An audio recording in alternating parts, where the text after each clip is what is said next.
In today's match preview, you will get Blades and Millwall team news ahead of Saturday's 12:30 p.m. kickoff at the New Den and on Sky Sports Football for those that aren't making the trip to London, as well as last time out, player connections, and wait until the end for my score prediction.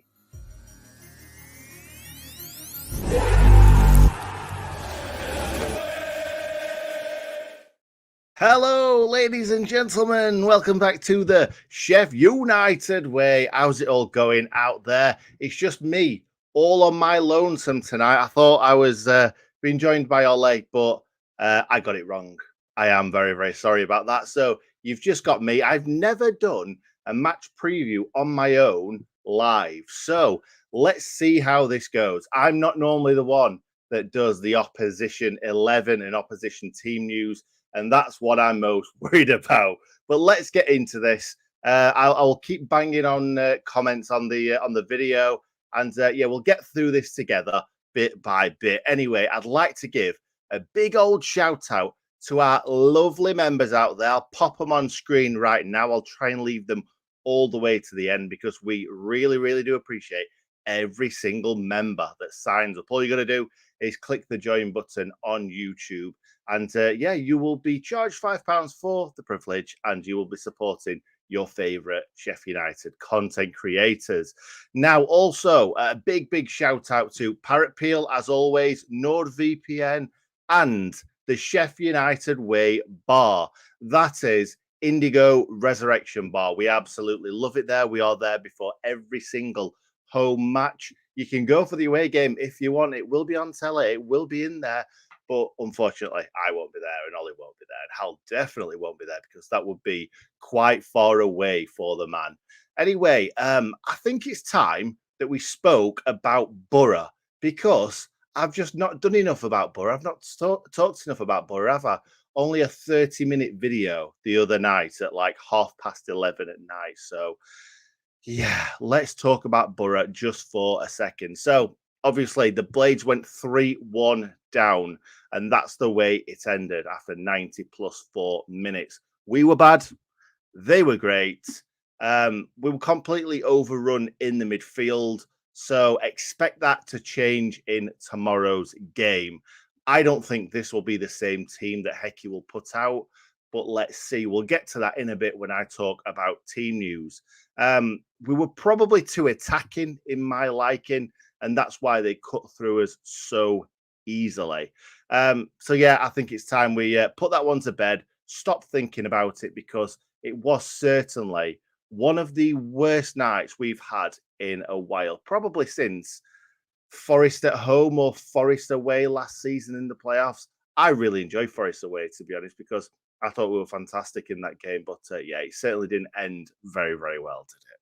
So I'm going to talk about last time out now for a second. And we're not going to talk about last season where we went 1-0 down to that man, Jake Cooper. But we won 2-0 in the FA Cup this season.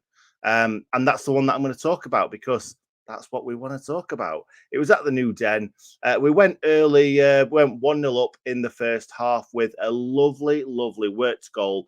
Basham into McAtee, whose touch around the corner for Daniel Jefferson was just chef's kiss. It went through to Jebbo. Jebbo running one-on-one. This is his first start, by the way, for a long time. And his first goal since he broke onto the scene against Everton. So, yeah, it was lovely to see Daniel Jefferson kind of finally become that player that we expected him to be after that Everton game. United's second ended the contest, really. And it was from Iliman Ndiaye just skilling them all over. I can't remember who it was now, who was laid on the floor doing absolutely everything to try and stop Iliman Ndiaye. I can't remember who it was. Could have been Jake Cooper, could have been Charlie Cresswell, could have been one of them. But he has him on toast. He twists, he turns, he dives in, he gets away from him. He's on the byline. He lays it back to Jayden Bogle, who strikes it, probably going to be saved by the goalkeeper, but takes a big old lovely deflection and ends up in the back of the net. Millwall had a chance in the second half, but they didn't really offer much up top and it was pretty easy to cut through them, just like Borough did to us. But this was an FA Cup match after all. And yeah, they did make a few changes. We made a few changes, so did they. But this is going to be a completely different game. I think we all know that already. So I'm really excited for this game. We need to bounce back. As I've put in the title, do we have bounce back ability? Let's see, shall we? It will be yeah, I reckon. No, I don't reckon, because you'll see in my score prediction how I think it's going to go. If you've watched the prediction video already, you will see that I went for a redacted. You'll see at the end of the video. Let's talk about Blades team news first and foremost. Billy Sharp is out. Absolutely, unequivocally out. Hecky said that, but yeah, when Hecky says stuff in presses, you don't really know whether to believe it or not sometimes. Sorry, Hecky, but we'd all do the same thing if we were Sheffield United manager. But apparently, Billy Sharp is out. Hecky was saying that he just wants to play. Like, he doesn't care if he's injured or not. He wants to play. But obviously, we need to do the right thing and make sure that Billy Sharp is 100% fit before he comes back. Because at the end of the day, a 37-year-old player takes a lot longer to come back from injuries than any other player. Tommy Doyle is apparently fit, but he wasn't selected against Borough. I'd like to know your comments about that in the live chat, or indeed in the comments if you're watching this after the live. I'm not sure about that, because if I'm being honest, I think that he should have been in there with Ollie Noble, but obviously he's had a little bit of a jip recently with injuries and stuff like that. John Fleck was also on the bench as well. He could have easily come in there earlier on when we realised we were in trouble. But yeah, that didn't happen. No other changes, really. Obviously, we got Daniel Jefferson back. Ollie McBurney played the full game, so I'm expecting to see one of those two up front. You will see in a second.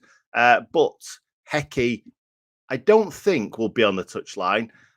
I said this in the match reaction. I don't know what happens with managers when they get injured, when they get sent off. I really don't know whether it's a 1-match ban, a 3-match ban. Hecky was talking about them sending something to us and him having his view on things. He kicked the subs board. That's what I've been told. I just saw the subs board being flying across the air, and that's what I think happened anyway. So I don't know how you get away from that. I really, really don't. Anyway, let me bring up on screen the team that played against Borough and the team that I think will play. It's just one position change, and that is Mr. Johnny Fleck coming back. He cost us absolutely zero, and I think he's going to come into the team for this game. Doyle could be fit, but I think that John Fleck, with the fact that Fleck's been injured, well, Doyle's been injured more recent, I think Fleck may come back into this game and sit right next to Ollie Norwood and do things as they were doing things in 2018, 2019, and so on. So that's my team. It's the exact same team again that we played against Borough, just with John Fleck in there instead. That's why I didn't leave it on for too much longer. Now, this is my bit. Now, I need to do the Millwall team as good as possible, as good as Hal, as good as Ollie. Let's see how it goes. Now, Callum Styles, Mason Bennett, Sean Hutchinson, and Tyler Bure are all out, 100% out. They've been lining up recently in a 4-2-3-1, but despite their defeat midweek, I wouldn't expect too many changes to the side that played against Coventry City. Not a good result for them. Really not a good result, but we lost to Coventry City away from home this season 1-0. So, yeah. What does that say? George Long is looking like he's going to be in goal, and we all know George Long, and we know that George Long can be really good, but more often than not, he's not very good.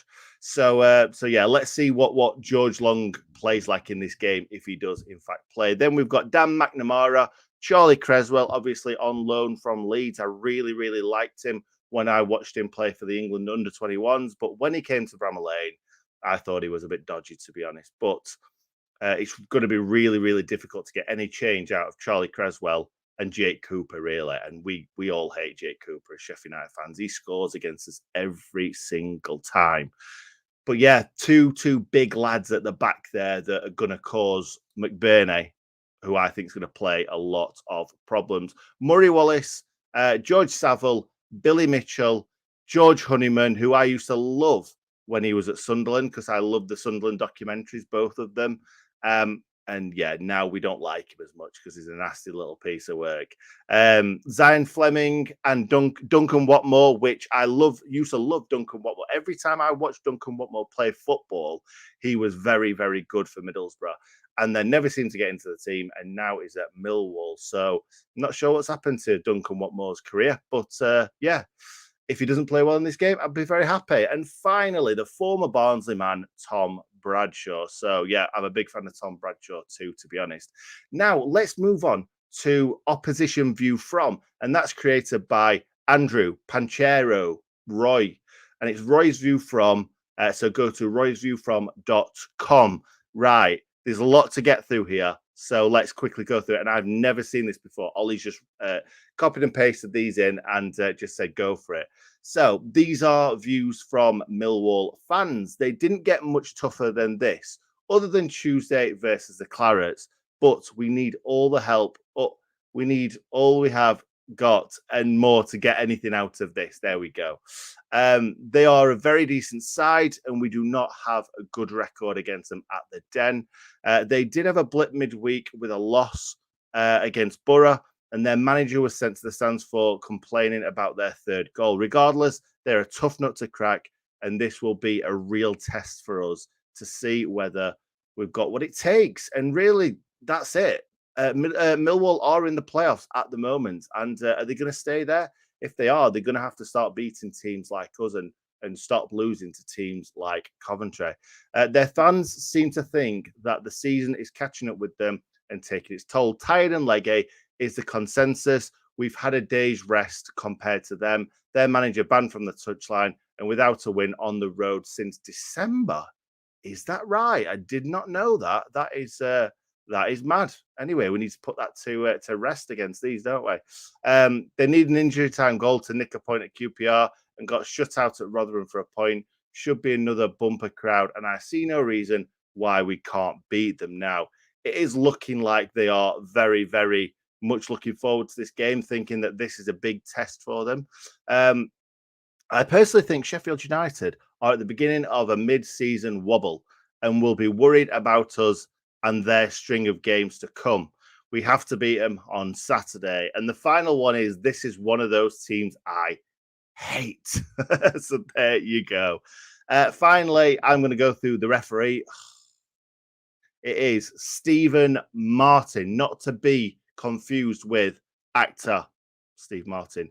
Stephen Martin has managed United 10 times, managed to referee United 10 times. We've won 7 and lost 2, which is pretty good, to be perfectly honest. 15 games, 66 yellows, and 2 reds so far this season.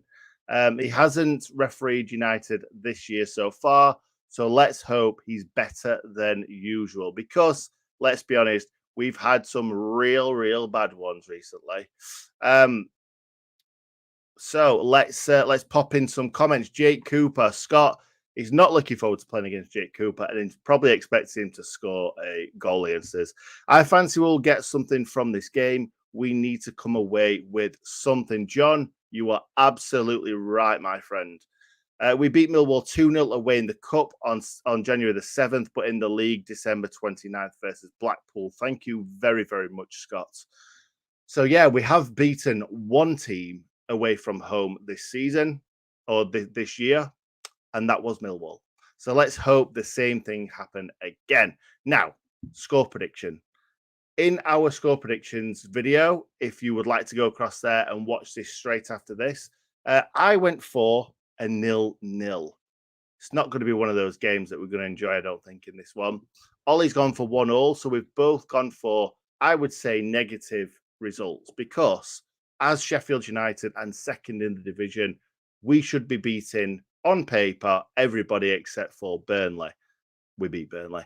But, Yeah, we've both gone for a draw. We both think this is going to be a tough game. It's certainly going to be tougher than the one before, the one in the cup. So it's going to be tough. But let's see what we get out of this game. And finally, player connections. So I've already outlined a few players, but we have got George Long, obviously, in the goal.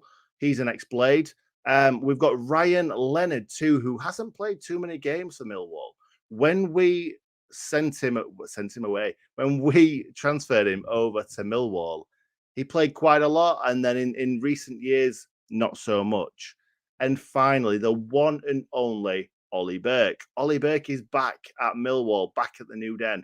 He did okay for them when he went on loan to them from Sheffield United last season at the back end. He's back on loan again.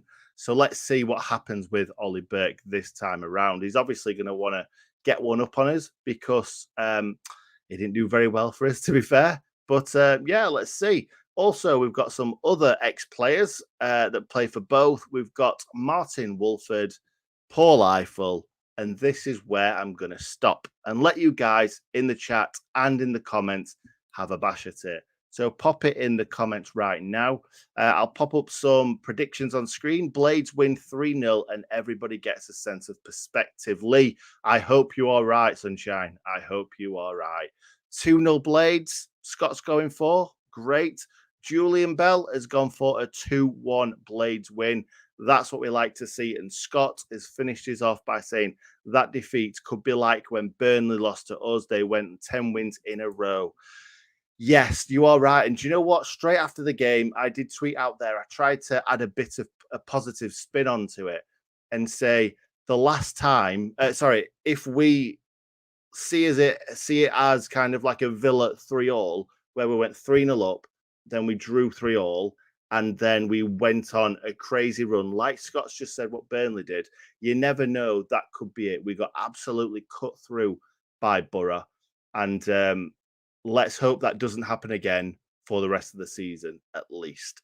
And hopefully we've kind of learned our lesson from it. Because to be honest, I've been shouting out for us to play more attacking all season, and I've been saying Hecky is so negative, but it's just proved him right, hasn't it? The fact that Norwood can't play in defensive midfield on his own.